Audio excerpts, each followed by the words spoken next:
자, 2013년 시시입니다. 2014년도 중3 몇 번 있습니까? 잘 풀었어요? 몇 번? 5번 6번 어? 6번 5번이야 6번이야? 예? 5번이랬어 6번이랬어 5번이랑 6번 5번 수업이 끝나고 나서 합시다. 네. 자, 네 가지 상호작용이란 이름을 씁니다.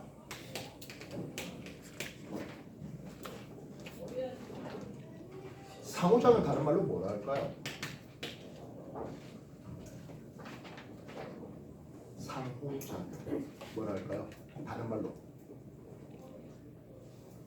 순한글이에요. 주고 힘이에요. 상호작용은 힘이에요. 그래서 우리가 힘, 역학의 3대 법칙 하면서 관성, 작용반작용, 그리고 관성, 가속도, 그리고 마지막으로 작용반작용이죠. 힘은 A가 B한테 어찌어찌할까, B도 A한테 어찌어찌하는 상호작용이에요. 힘이에요. 그래서 지금 뭐라 불렀습니까 하면 네 가지 상호작용이라는 이름을 쓴다 했습니다. 요 힘에 대해서 우리가 기본적으로 역학에 대해서 소개를 하고 있었지 않습니까? 그지? 힘 네 가지를 분류해 보는데요. 강한 상호작용이라는 이름이 있네요. 강한 상호작용, 다른 이름으로 강력 이렇게 표현합니다. 이게 있다면 뭐도 있을까? 그렇지, 약한 상호작용도 있어요. 이거는 다른 건 양면이라는 게 있어요. 이 멘트를 처음 듣지도 않았을 거예요. 내가 하진 않았어요. 처음 듣는 건 아닐 거예요. 누가 했어요? 그렇지. 대상하고 여러분들 수업하는 거 옆에서 얼핏 들었네요. 자, 그렇다면 강하다, 약하다 했다면 누구보다가 나와야 될 거 아니야? 비교법. 누구보다? 누구보다? 그래, 전자기로. 전자기보다 강하냐, 약하냐로 구분해요. 그렇다면 마지막 남은 하나의 힘은 뭡니까? 그렇지, 중력이죠. 강한 상호작용은 양성자 안에 보면 업 커크 다운 커크로 되어 있는데 요 사이를 매개하는 놈들을 얘기합니다. 커크들을 묶어주는 힘들을 얘기합니다. 그리고 이런 양성자가 플러스 전환을 띄고 있습니다. 이 플러스 전환을 띄는 양성자들끼리 서로 반갑다 친구가 몰 리가 없잖아요. 플러스 뭐 하는데요? 반발할 거잖아요. 누구예요? 전자기이죠. 근데 수소를 제외한 나머지 원자들은 양성자가 최소 2개 이상입니다. 원자번 92번 우라늄은 양성자가 92개나 됩니다. 그렇게 플러스 전환이 큰 놈들끼리를 묶어놔야 될 거 아니에요. 전자기력으로 엄청나게 반발할 거를 묶어놔야 될 거 아니에요. 누가 묶어주겠습니까? 중성자가 묶어주는 거죠. 이 중성자가 무슨 역할을 한다고? 양성자들이 반발을 묶어준다고요. 그래서 원자번호가 작을 때는 양성자의 개수하고 중성자의 개수가 거의 1대1이에요. 그러다 보니까 질량수가 또는 원자량이 원자번호의 거의 2배예요. 근데 원자번호 30번, 60번, 80번 넘어가면은 양성자하고 중성자 1대1 가지고는 모자라요. 중성자의 개수가 좀 더 많이 필요해요. 그래서 양성자 1대 중성자 약 1.5 정도 돼요. 아까 우라늄 원자번호 92번 했잖아요. 질량수가 235짜리하고 238짜리인데 중성자 꼴랑 3개 차이 나요. 근데 얘네들의 원자학적인 차이가 굉장히 차이 나요. 얘는 핵분열 안 해요. 안 정해요. 반면 235짜리는 어떻다고요? 쉽게 분열해요.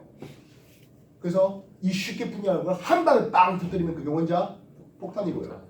천천히 분열시키면서 에너지를 얻어낸다면 원자력 발전소가 되는 거예요. 그래서 이 양성자 사이에 양성자를 구성하는 쿼크들 사이에 매개하는 힘을 전달하는 입자가 있을 거야. 그걸 우리는 글루온이라 하자 되겠습니다. 그다음에 중성자도 알고 보면 업 쿼크와 다운 쿼크로 구성되어 있습니다. 역시 마찬가지 쿼크끼리 묶어주니까 이거 역시 누가 매개한다고요? 글루온이 매개하겠다고요. 그래서 매개 입자, 힘을 전달하는 매개 입자로 글루온을 제시합니다. 그리고 양성자 플러스 전하를 띠는 놈들끼리 이 중성자가 묶어주겠는데 거기에 관여하는 매개 입자를 파이온이라 합니다. 즉 글루온과 파이온으로 매개되는 힘을 우리는 강한 상호작용 이렇게 표현하고 있습니다. 여러분들 노트에 쓰시든지 아니면 여러분들 가지고 있는 책 보면 답지 뒤에 빈종이 한 장씩 띄어 있습니다.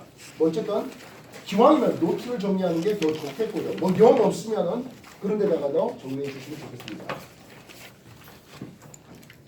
됐습니까? 그렇다면 전자기력을 매개하는 입자는 무엇입니까? 하네요. 전자를 매개하는 입자는 광자입니다. 광자가 뭐지? 광자가 뭐예요? 포톤, 예. 뭐 광자라고 하는 것은 아인슈타인이 처음 소개를 했습니다. 그치? 에너지를 가진 빛 알갱이입니다.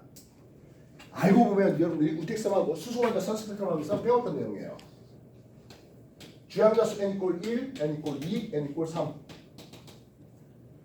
주양자수가 2보다 더 큰 데서 1로 떨어지면서 방출하는 빛이 있죠. 뭐예요? 자외선 방출하죠. 그런 n = 1로 떨어진 것을 라이먼 계획이라는 게 있습니다. 참고로 이거는 화학 공부하는데도 나왔지만 물리 공부하는데도 나와요. 똑같이 나와요. 그래서 주양자수 n에 대한 n번째 전자값, 물론 수소에 대한 내용이에요. 마이너스 주양자수의 제곱에 K를 쓰고 있습니다. 화학에서는 1312 kJ/몰 1몰당 에너지였다면 물리에서는 13.6 일렉트론 볼트 퍼 개, 한 개당 에너지로 계산됩니다. 그리고 실제로 양자학에서 더 중요한 숫자는 1312 kJ/몰이 아니라 13.6 일렉트론 볼트 퍼 개가 훨씬 더 중요합니다. 왜냐면 양자학에서는 진짜 한 개씩 다루려고 하는 관점이기 때문에 그렇습니다. 그렇다면 n = 2로 떨어지는 3에서 2로 4에서 2로 떨어지는 이쪽은 우리는 발머 계열이라 하죠. 이 발머 계열에서 나오는 빛 에너지들은 비지블 라이트 가시광선으로 떨어지죠. 근데 이 전자 껍질당 에너지 준이 이 전자 껍질을 이동할 때는 에너지를 흡수 또는 방출한다 했는데 이렇게 방출하는 거 보니까 뭘로 나온다고? 빛으로 나온다고요. 빛 알갱이로 나온다고요. 광자가 그 전자기력을 매개하거든 되겠다고요. 그래서 바닥 상태에 있는 전자가 특정한 빛 에너지를 쳐먹으면 위로 올라가죠. 들떴다 하겠습니다. 이해됐습니까? 그렇게 들떴고 그러면 그 매개하는 빛 에너지 입자가 빠지죠. 뭔 얘기 나오니까 하면 빠졌죠. 하면 모든 빛이 쭉 오네요. 연속 스펙트럼 왔네요. 저온의 가스에서 특정 빛 에너지를 먹고 들뜨게 되면 연속 스펙트럼에 이 빠지는 모양이 나오네요. 뭐라 부릅니까? 선 스펙트럼 중에서 선 스펙트럼 두 종류 나와요. 흡수 스펙트럼이죠. 특정 빛 에너지가 빠진 흡수 스펙트럼이 나와요. 그렇게 들뜬 상태에서 다시 원래 상태로 내려오면서 빛 에너지 방출하면 그럼 방출 스펙트럼이에요.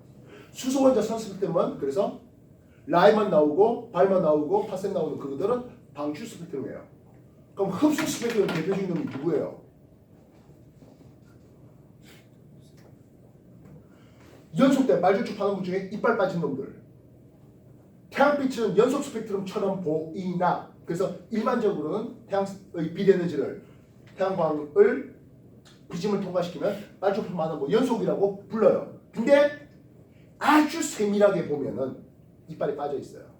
그걸 프라운호프선이라고 불러요. 프라운호프. 들어본 적 없어요? 진짜 없어. 우택쌤한테 물어볼까? 프랑호프 들어본 적 없어요? 맨날 다 안 들어봤대. 그리고 전자기보다 약하대. 이건 어디에 관여하는 놈들입니까? 한데요. 우리가 에너지와 질량과의 관계를 소개해 본 적이 있습니다. 기억납니까? 에너지가 곧 질량이에요. 질량도 에너지예요. 그럼 중성자하고 양성자를 한번 비교해봤습니다. 누가 조금 더 무겁습니까? 중성은 조금 더 무겁습니다. 중성자의 질량이 양성자의 질량보다 조금 더 커요. 이해했어? 그러면 중성자가 뽀개져서 양성자가 된다는 것은 여기에 뭐도 나온다? 전자도 나오는 거예요. 양성자 플러스 전자, 그 외에 각종 중성미자 등등 나와요. 전자를 우리는 다른 말로 뭐라 부릅니까? 베타선이라고 불러요. 알파선은 뭐예요? 헬륨 플러스 양이온 얘기예요. 베타예요. 이걸 우리는 베타 분계라고 부릅니다. 중성자 뽀개진 데 관여하는, 그래서 양리에 관여하는 이걸 입자를 보손 입자라는 얘기 있습니다. 보손 입자 종류는 꽤 다양해요. 그리고 중력을 매개하는 입자. 그렇다면 뭔가 비슷한 이름이 있어야 될 것 같아요. 이거를 중력자라는 이름을 쓰는데요. 문제는 아직은 이걸 발견하지 못했어요. 있는지 없는지는 아직은 잘 모르겠어요. 있어야 될 것 같은데 어떻게 찾아야 되는지도 모르겠어요. 혹시 알아요? 여러분도 찾아야되는지. 이 시간보다 한 20년 전으로 거슬러 가면 아인슈타인이 일반 상대성 이론을 통해서 질량체가 서로 합치면서, 즉 중성자별 두 개가 합친다든지 블랙홀끼리 합치면서 중력의 왜곡이 나오면서 중력파가 나올 거야 라고 벌써 한 100여 년 전에 발표했습니다. 중력파가 있을 것 같기도 한데요. 이거 어떻게 측정하지? 20년 전까지 측정하지 못했고요. 한 20여 년 전부터 이제 중력파를 검출하기 위해서 여러 가지 장비들을 세팅해놨습니다. 그리고 한 10여 년 전부터 중력파를 검출해내기 시작했습니다.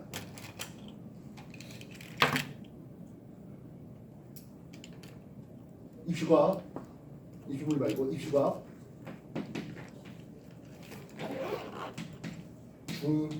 중력파. 나 이거 관심 있어서 검색해볼래? 여기에 대해서 연구해볼래? 그것도 괜찮겠습니다. 20년 전까지만 하더라도 아직 뭐 방법 자체를 어떻게 측정할지 방법 자체를 뭐 모르지 않았을까 싶었는데 이후부터 정말 수 킬로미터의 머리카락 하나 정도 간격의 차이를 측정하는 장비들이 이제 개발되기 시작했고, 그래서 과학과 기술이, 이론과 테크놀로지 기술이, 엔지니어링 기술이 서로 상호작용하면서 올라가는 그런 놈이네요. 자, 어쨌든 중력파, 중력자, 중력을 매개하는 입자가 있을 것 같아. 아직은 잘 모르겠어 하겠습니다. 뭐 한 20년, 30년 전에 가면 힉스 입자가 뭐 그런 거에 연관하지 않을까, 뭐 그렇게 해서 또 힉스 입자를 좀 찾겠다, 신의 입자를 찾겠다, 뭐 이런 여러 가지 이슈들이 많았습니다. 뭐 꽤 현대 물리학의 총화에 해당할 수 있는 놈들이죠.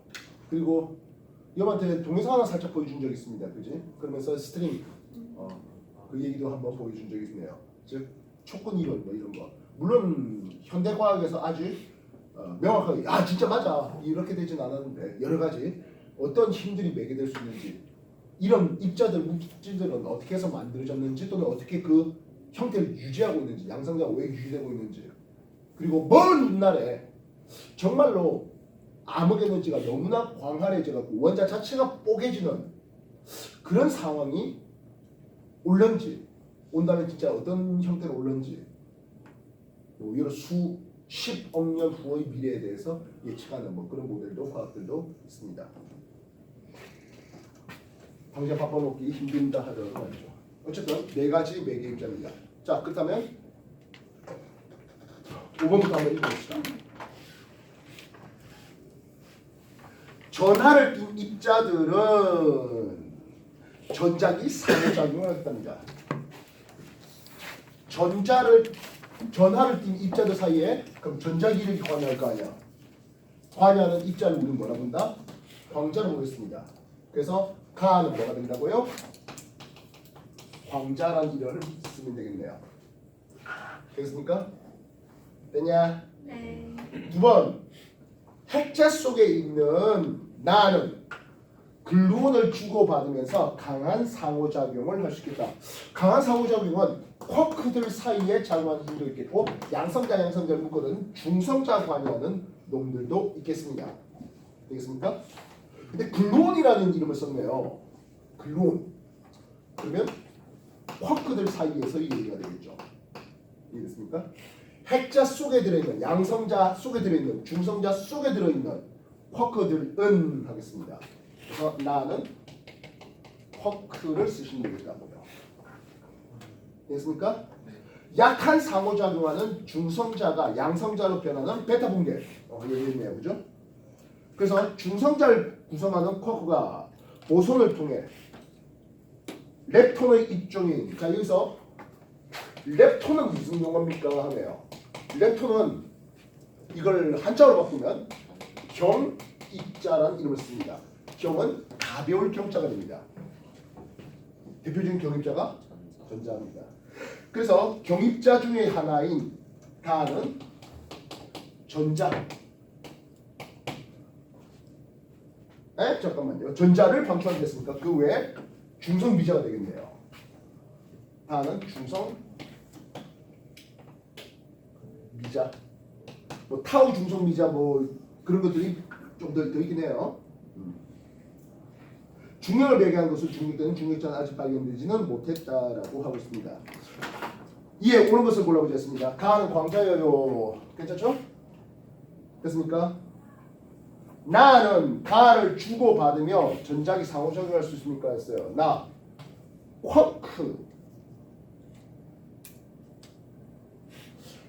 쿼크가 광자를 주고받으며 전자와 전자기 상호작용한다?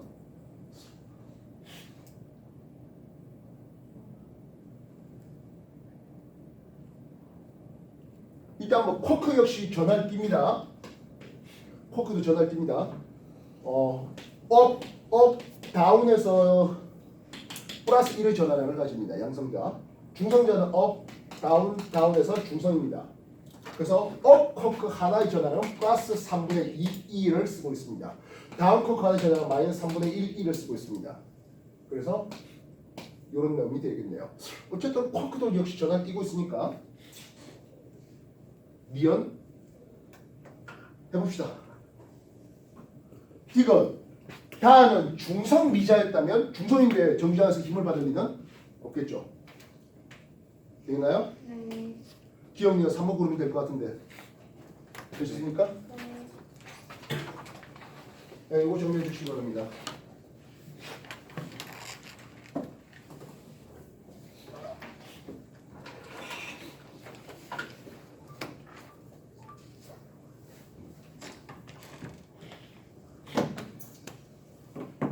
시상 이거는 뭐 굉장히 뭐 이런 어려운 내용이 있어 하겠지만 뭐 이것보다 훨씬 깊게 파고들어간 건 아니고 이 정도는 충분합니다.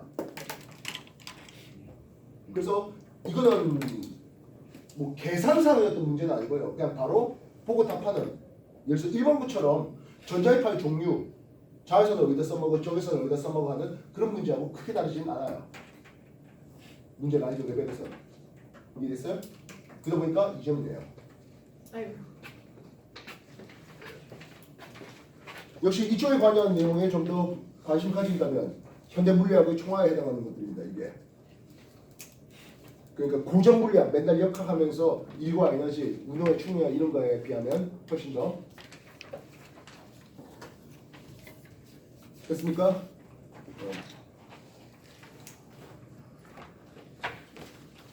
한 문제 끝나면 다음 문제에 대한 질문을 받도록 할 거예요. 6번 봅시다. 한꺼번에 이런 걸 이해 잘하는 뜻이에요. 6번 보죠.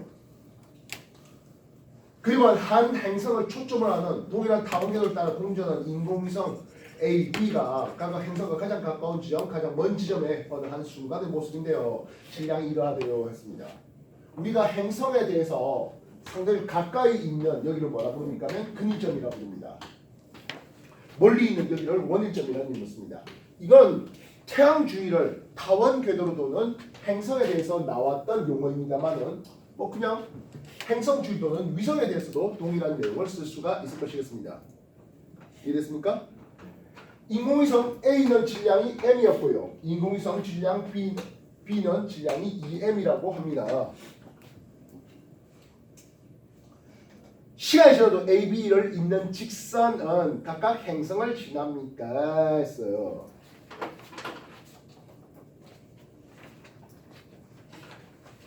A가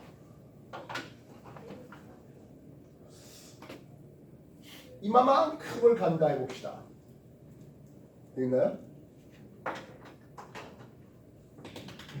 B가 여기 올까요? 그렇죠. 지금 A와 B는 같은 주기를 가지고 움직일 텐데요. A가 이만한 면적을 쓰고 하면 B도 같은 면적을 쓰고 하는데 아마 B는 이 정도 면적 되어야 될 겁니다. 그래서 A가 A 프라임에 위치했을 때 B는 B 프라임 위치에 올 겁니다. A, B를 잇는 놈이 행성을 지나기는 이유가 있겠네요. 이해됐습니까? 네. 케플러 법칙하면서 여러분한테 뭐 소개되는 그런 부분일 것 같습니다.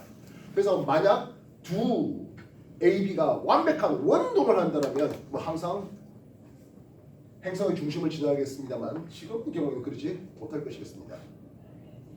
이해됐어요? 네.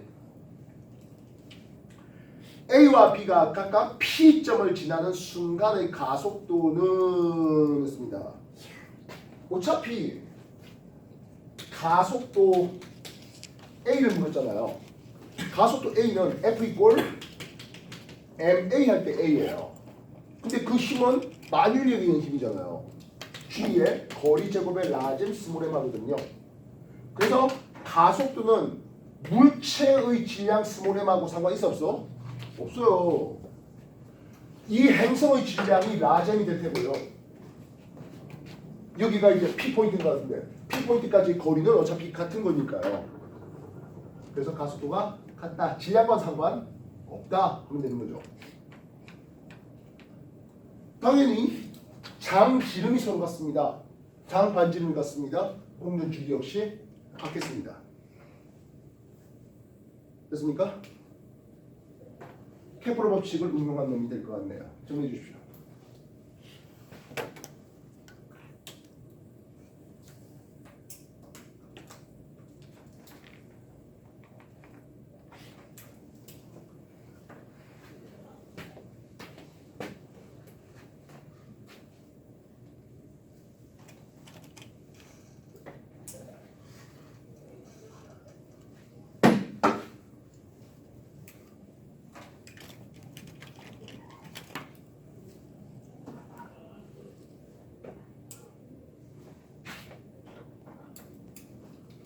문제 풀다 보면 이거 무슨 개념이야 하는 건 아직 안 배운 개념들일 확률이 높아요. 나중에 언젠가 또 해야 될 개념이라는 뜻입니다. 그렇다고 해서 너무 뒤로 제껴놓지 마시고요. 그래서 어떤 문제에 대해서 선생님 이 개념 모르겠어 라고 한다면 아 이거 언제쯤 우리가 수업 때 나올 거다. 너무 멀 거면은 빨리 해줄 거고 뭐 얼마 안 있어서 곧 나올 개념이면 야 뭐 한 2, 3주 후에 나올 거야. 또는 2주 후에 나올 거야. 다음 주에 할 것 같은데 이런 얘기를 해드릴 겁니다.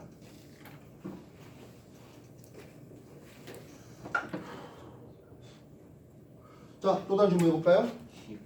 12번 문제예요. 그림 가는 실리콘에 불순물 A를 첨가한 반도체 A와 불순물 B를 첨가한 반도체 B가 접합해서 만든 PN 접합 다이오드가 연결됐는데요.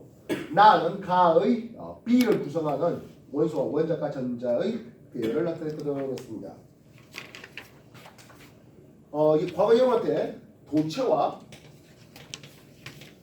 부도체의 이름을 소개해 준 적이 있습니다. 기억날까요? 부도체는 전기를 잘 못 통해요. 근데 온도가 올라가면 전기를 통하는 확률이 조금 더 높아져요 라는 말들을 썼습니다.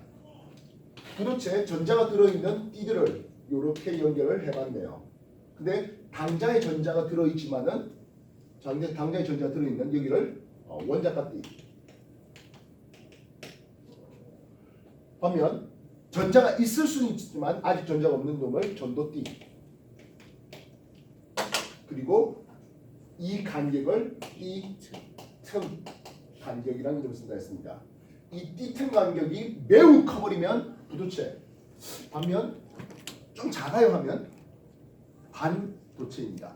근데 여기서 반도체에서 반은 말 그대로 세프, 하미, 하프라는 뜻보다는 선택적인 이 좀 더 좋은 것 같습니다. 왜냐하면 14조 규소 또는 저메늄 베이스가 되는 데다가 플러스 이게 순수 반도체라는 이름을 쓰는데 이거는 전기에 대한 능력이 많이 부족해요. 뭘 넣겠습니까 하면 15족 원소를 넣어볼까요? 아니면 13족 원소를 넣어볼까에 대해서 얘기가 달라집니다. 15족 원소 원자가 전자가 몇 개요? 5개요. 대표적인 15족 원소 뭐 있을까요? 질소, 인, 비소, 안티모니 이런 것들이 있겠죠. 되겠습니까? 14족 원소 대표적인 놈들 누구 있을까? 동소, 알루미늄, 갈륨, 임금 이런 것들이 있겠습니다. 되겠나요? 그렇게 하다 보니까 15족 원소는 14족 임금과 결합한 뒤에 남아도는 전자가 있어요. 남아도는. 그래서 주된 전하 운반자가 자유 전자가 됩니다. 전자는 마이너스 점이 뜨네요. 그래서 이 놈을 네거티브 N형 반도체라는 이름을 씁니다. 반면 14족 규소에다가 또는 조메늄 이런 놈에다가 13족 원소를 집어넣었어요. 13족 원소는 원자가 전자 3개밖에 없다 보니까 다른 놈과 결합을 해야 되는데 아직 전자가 없어서 비어있는 자리가 있어요. 그래서 주된 전하 운반자가 얘는 정공 또는 양공이라 불러요. 공자는 비어있다는 뜻이에요. 알겠어요? 동공이란 물질 자체가 있을까요? 동공이 흔들려 하는데 동공이란 것 자체가 물질은 아니에요. 홍채 사이에 비어있는 공간을 동공이라 불러요. 그래서 N형 반도체가 자유전자 음의 전하를 띠고 있기 때문에 양공 비어있는 자리지만은 플러스로 생각하자 하는 거예요. 그래서 주된 전하 운반자를 정공 또는 양공이라 부르고 파지티브 P형 반도체라는 이름을 씁니다. 이해됐습니까?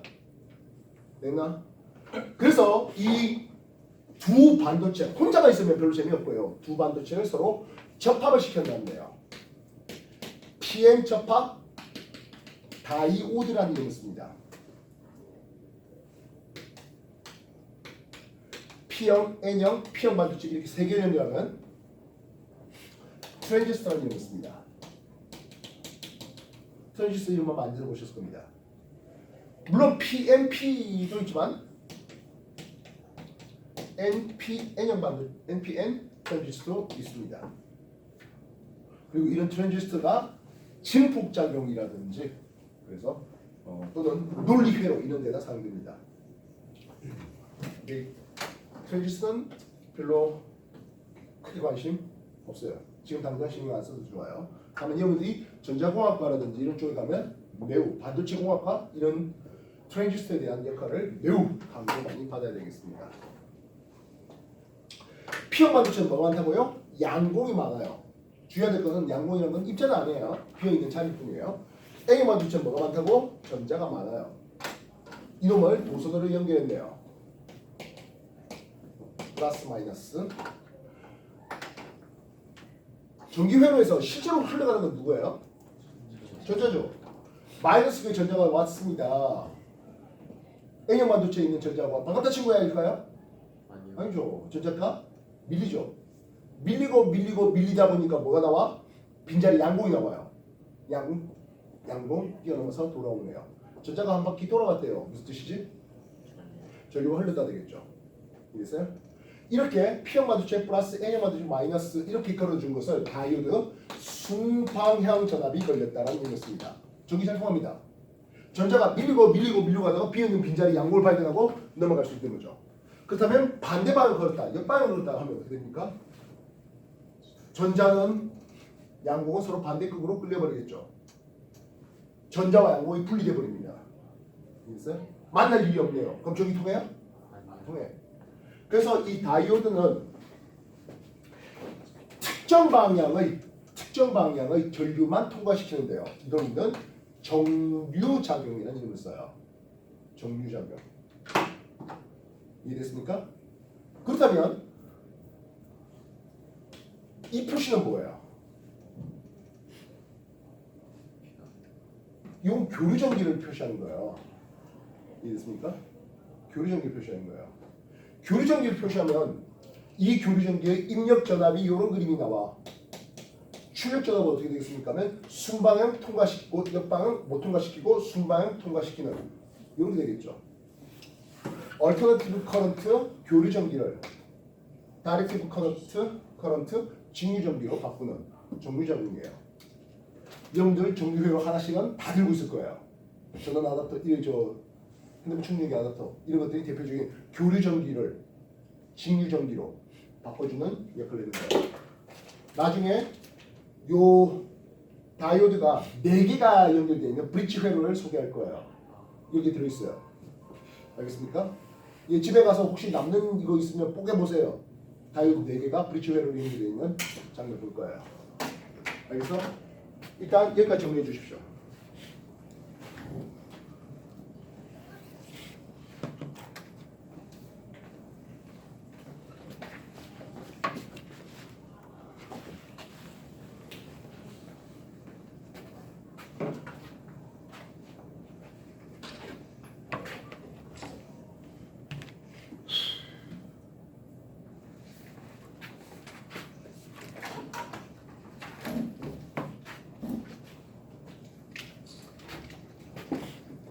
여러분들 어제 동영상 하나 올려놨을 거예요. BC 물리 해가지고 올리는 게 있는데 2개 올려져 있을 겁니다. 두 캠퍼스에서 질문하는 문제가 서로 다를 수 있기 때문에 상동에서 질문한 거 여러분한테 올려줄 거예요. 여러분한테 지금 질문되고 있는 거 역시 상동에 올려줄 거예요. 알겠습니까?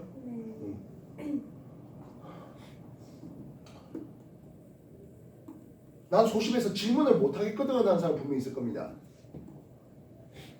아, 저 질문하면 너무 쉬운 문제인데 애들이 그도 몰랄까봐 끙끙거리다 생각하면 뭐 두 캠퍼스에 올라온 문제들 비교해갖고 하시되고 아니면 쌤한테 미리 개인톡으로 올려놓으십시오.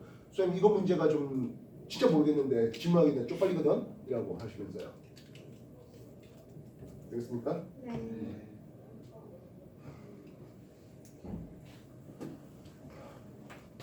자, 그럼 12번째 문제 다시 한번 더 정리해 봅시다.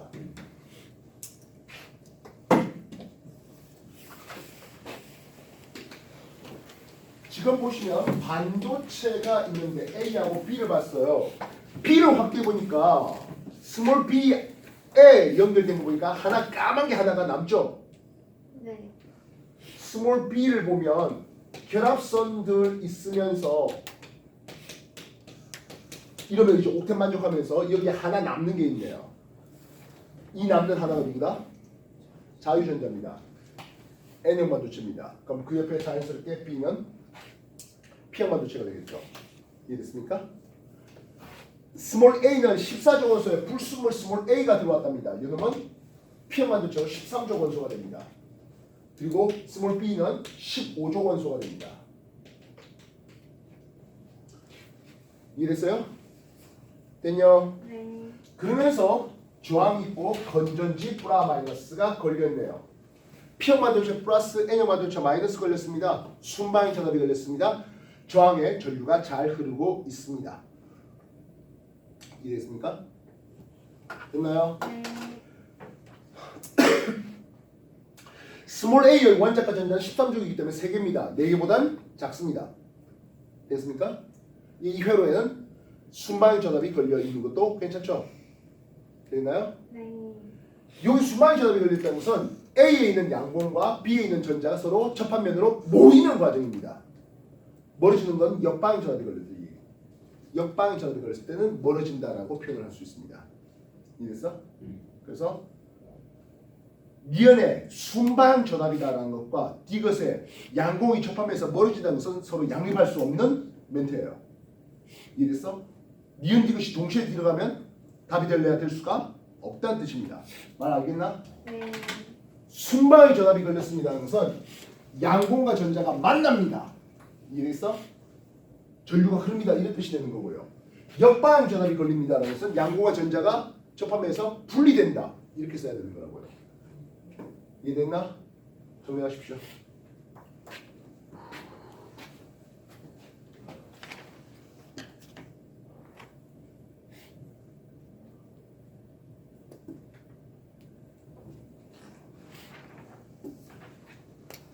아마 반도체 이거는 우리가 물질의 전기의 특성하면서 몇 주 안으로 소개가 될 내용일 거예요.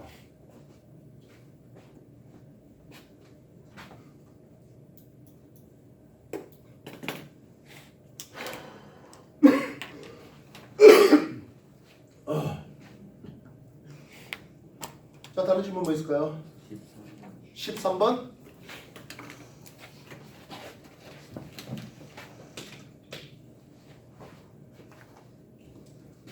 그림카는 교류 전원에 안테나를 연결해서 전자기파를 발생시키고 이를 수신하는 회로를 나타냈습니다. 여기서 보낸다 하는 송신 회로를 준비해봤습니다. 그리고 안테나가 준비되어 있네요.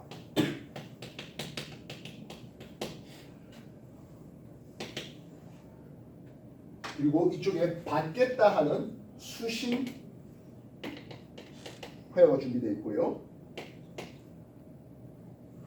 콘덴서도 있고 코일도 있고 그리고 전류계도 있는 것을 볼 수 있습니다. 자, 암페어미터 밑에 전류계 밑에 이렇게 표시되어 있습니다. 교류 전기를 측정하는 전류계라는 뜻입니다.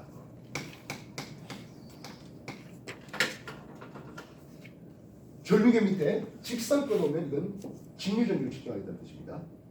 다시 말하면 송신할 때 교류 신호를 보냈다는 것은 수신할 때도 뭐 한다? 교류 신호를 받을 수 있겠다는 거예요. 됐나요? 이해됐습니까? 그럼 송신할 때 직류를 주면 있잖아요. 이게 안 와요. 이해돼서 직류로 보내면 이쪽에 안 와요. 여기에 자기장의 변화가 없거든요. 그럼 유도전류가 안 생겨요. 헷갈리지 마십시오. 교류를 주니까 교류가 왔네. 직류를 주면 직류 온다? 아니에요. 여기서 학년 더 올라가면 만약 이게 직류였을 때 스위치를 ON 할 때하고 스위치를 OFF 할 때만 이렇게 와요. 여기 와요. 근데 직류를 ON 했다 OFF 했다는 뜻은 교류하고 똑같은 내용이에요. 맞은 얘기 되겠어? 네. 그리고 나는 가의 교류 전원의 진동수를 변화시켰더니 요 전류계 흘러간 전류의 세기를 보는데 이 진동수 대비 이런 그림이 그려지네요 하겠습니다. 알겠습니까? 질문 보겠습니다. 코일은 진동수가 큰 교류 전기를 잘 흐르지 못하게 하는 성질이 있다.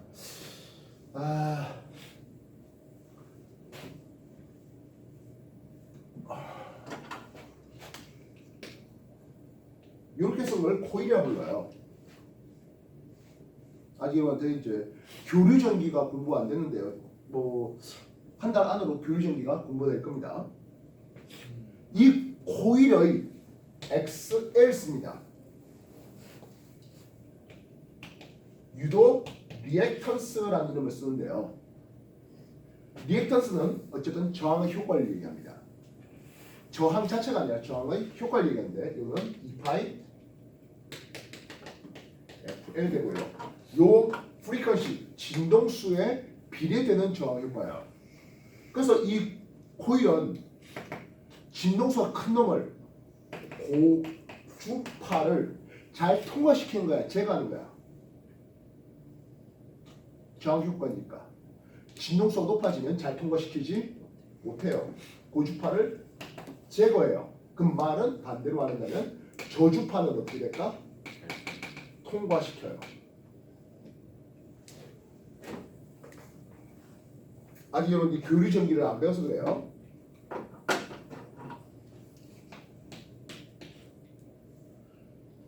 이놈을 C 축전기라는 이름을 써요. 축전기, 콘덴서, 다른 이름은 커패시터라는 이름을 씁니다. 그래서 XC 커패시터라는 말 안에 용량 이런 게 들어가거든요. 예, 용량 리액턴스라는 이름을 써요. 역시 저항 효과야. 얘는 2파이 FC분의 1이에요. 여기서 말할 수 있는 전기 용량이에요. 전기 용량 배운 적 있죠?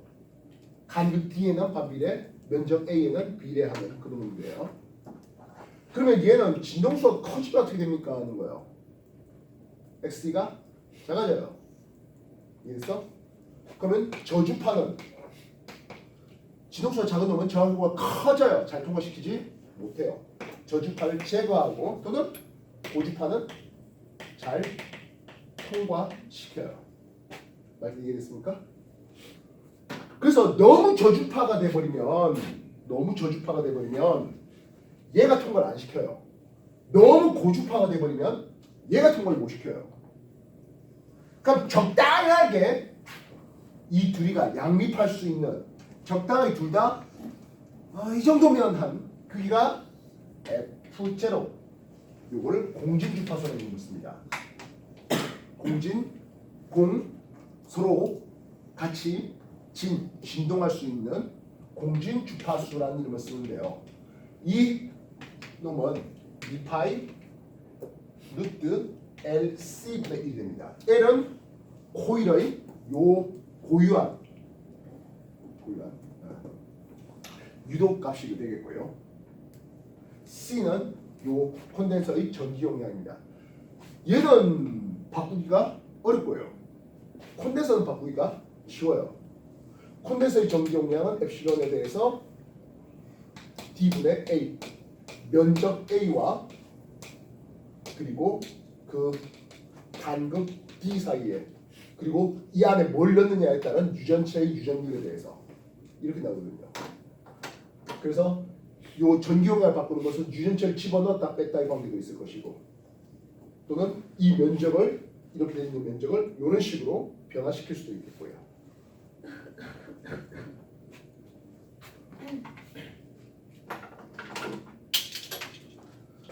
그래서 코일은 진동수가 큰 교류 전기를 잘 흐르지 못하게 하는 성질이 있다. 예, 고주파를 제거하는 성질이 있거든 하겠습니다. 기억 맞습니다. 수시대로의 공명 진동수, 고유 진동수 또는 공진 주파수 F0입니다. 이게 맞습니다. 이때 저항값 R에는 이거 영향 받아 안 받아? 안 받아요. 코일의 L과 콘덴서의 C에만 영향을 받아요. 저항하고는 상관이 없어요. 되겠나요? 네. 정리하십시오.